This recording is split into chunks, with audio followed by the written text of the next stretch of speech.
안녕하세요, 김일조입니다.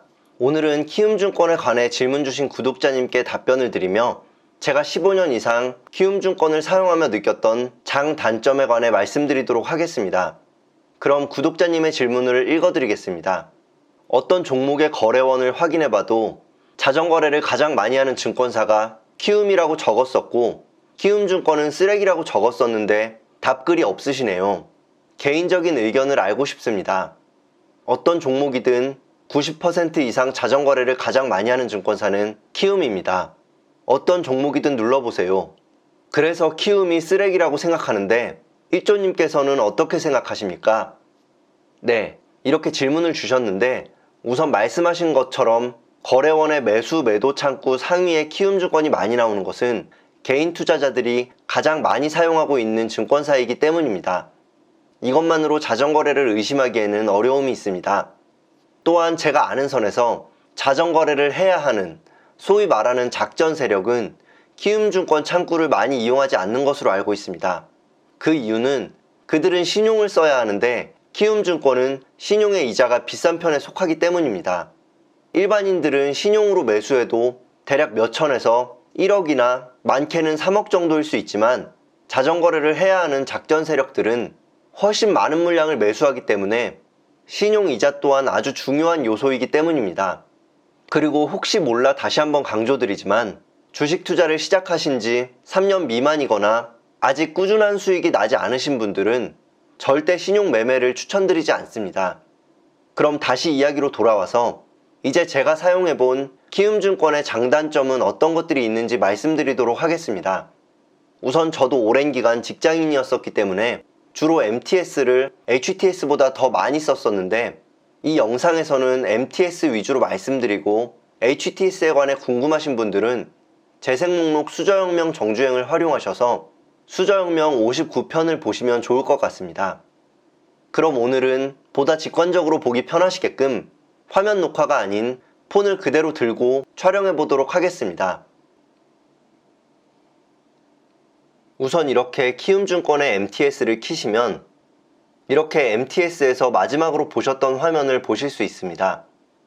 여기 관심 종목은 예를 들기 위해 이렇게 우량주들로 구성해 보았습니다. 관심 종목 화면이 보이는 김에 제가 이 화면에서 매일 아침이나 장 끝나고 하는 것부터 말씀드리면 그날 제가 관심 갖는 종목들이 어떻게 움직였는지를 체크해보고 장 시작 전에 어떤 것을 주요하게 봐야 할지 정하는 것입니다. 만약 LG화학에 어떤 큰 이슈가 있어서 관심을 가질만 하다면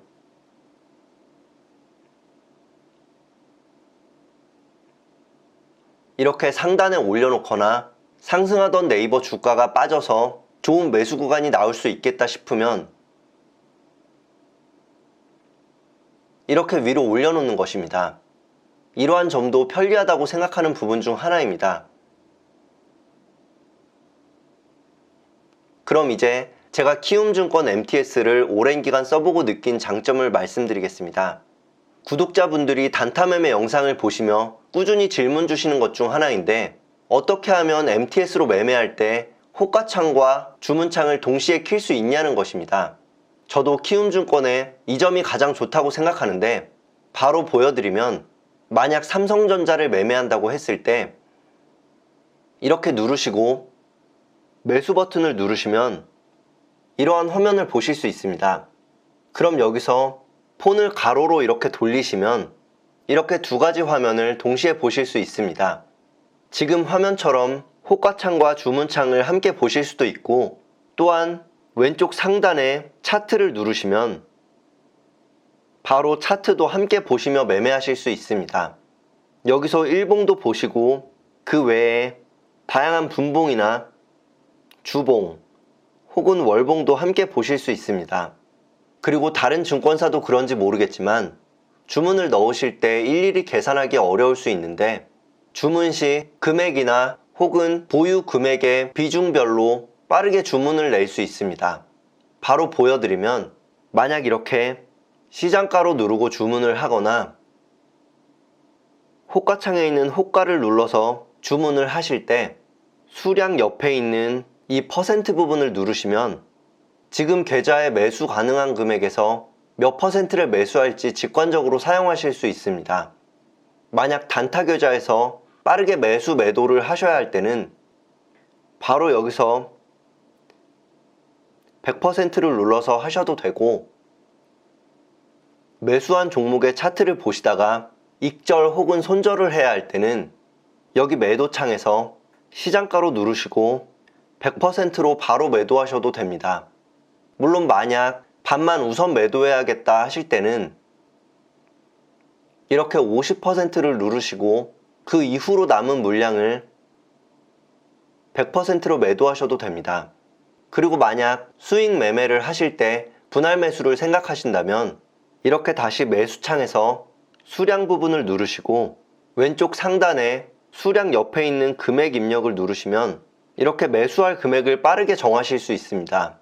만약 내가 3천만 원이 있는데 우선 1,000만 원만 매수하겠다 생각하신다면 여기서 100만 원을 클릭하시고 0을 한 번 더 클릭하시면 주문 호가에 대한 1,000만 원만큼의 수량이 자동으로 계산돼서 보여집니다. 이러한 방법으로 편리하게 생각하는 금액으로 매수할 수 있고, 매도 또한 마찬가지로 하실 수 있습니다. 그런데 매도하실 때는 보통 금액으로 매도하시기보다는 비중으로 정하셔서 매도하시는 것이 더 빠르기 때문에 주문화면에서 바로 이렇게 퍼센트로 비중을 정하셔서 매도하시는 것을 더 추천드립니다. 그리고 또 다른 장점을 말씀드리면 여기서 해당 종목명을 클릭하시면 이렇게 해당 종목명을 클릭하셨을 때 관심 종목에 바로 등록하실 수도 있고, 종목과 관련된 기사나 호재 혹은 악재를 알게 됐을 때 바로 메모도 가능하고, 특히 시세 알림 기능이 굉장히 편리합니다. 직장 생활을 하실 때 하루 종일 화면 보시기가 어려우실 텐데 이렇게 시세 알림을 클릭하시면 알림 추가를 빠르게 하실 수 있습니다. 예를 들어서 말씀드려보면 만약 차트상 바로 밑 지지선이 마이너스 5% 구간에 있을 때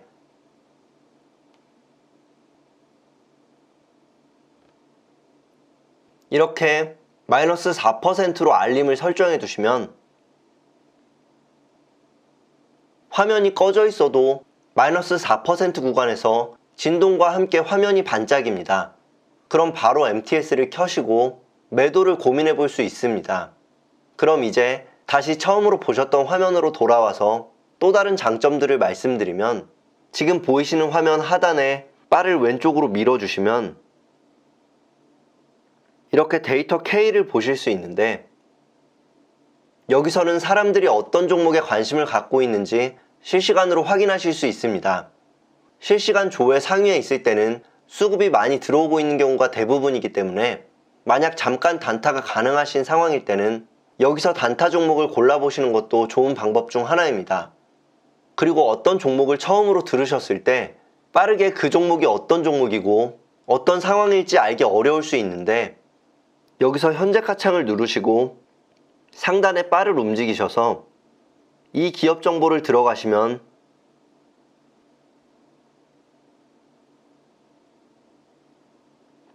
비즈니스 서머리를 통해서 해당 기업이 무엇을 하는 회사인지 그리고 기업 상황이 어떤지 간략하게 확인하실 수 있습니다. 여기서 괜찮다고 판단되시면 그 이후 더 깊이 있게 조사해 보시는 것도 좋을 것 같습니다. 네, 제가 키움증권을 사용하며 느꼈던 장점은 이런 것들이 있었는데, 이제 단점을 말씀드리면 초반에 말씀드렸던 대로 신용이자가 다른 증권사들보다 높다는 것입니다. 이렇게 금융투자협회에 들어가셔서 30일 기준으로 봤을 때 키움증권이 신용이자가 가장 높은 것을 확인하실 수 있습니다. 다른 증권사 신용비율이 궁금하신 분들은 화면을 정지해서 천천히 체크해 보셔도 좋을 것 같습니다. 그리고 마지막 단점은 거래량이 폭발적으로 나올 때 가끔 이 주문창에서 보이는 분봉 차트가 멈출 때가 있습니다. 하지만 정말 드문 경우였고, 호가창이 멈추는 것은 보지 못했고 이렇게 차트를 켰을 때는 멈춘 적이 없었습니다. 그리고 종종 HTS와 비교했을 때 MTS가 훨씬 느린 것 아니냐고 말씀하시는 분들이 계셔서 실제 화면을 녹화해 봤는데 이렇게 보시는 것처럼 거의 차이가 나지 않습니다. 네, 저는 이렇게 키움증권의 장단점을 비교했을 때 장점이 더 많다고 생각해서 키움증권을 꾸준히 사용하고 있는데요. 다른 증권사를 사용하시는 분들도 자신이 사용하는 증권사 MTS 혹은 HTS의 장점 혹은 단점을 댓글로 달아봐 주시는 것도 좋을 것 같습니다. 그럼 오늘 영상 도움이 되신 분들은 좋아요와 구독 버튼으로 긍정의 피드백 부탁드리며 다음 영상에서 또 인사드리도록 하겠습니다. 감사합니다.